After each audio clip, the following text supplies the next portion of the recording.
Sabi niya, dito ka. Sabi niya, akala ko, bigyan niya ako ng answer key. Pagkatapos ng test, ay hindi, mag-study ka. Sabi niya.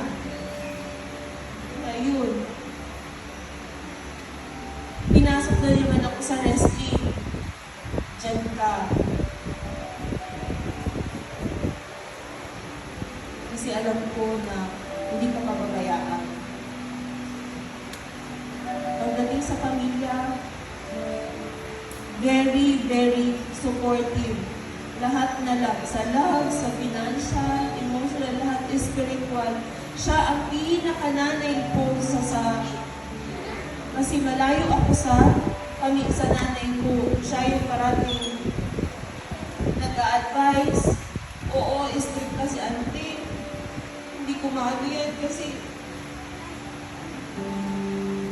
yung binibigay niya na advice para sa kabutihan mo, para sa future mo. Hindi lang si auntie, pati yung mga kapatid niya, ng Papa Boy, Auntie Pia, Auntie Bing, Auntie Indang, Auntie Mart, Auntie Loida.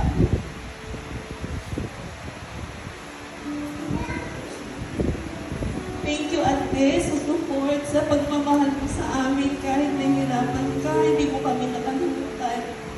Sa pag-alaga mo sa mga anak ko. There was a time na yung bago ako panganak sa bunso,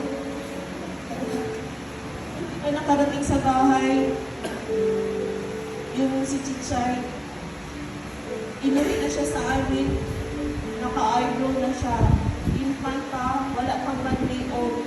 Meron ng eyebrow si Chichay pag-uwi sa bahay, naka-alahas na. Nagtaka ako, sino naglagay? Si Mami, Belen. Wow, sabi ko.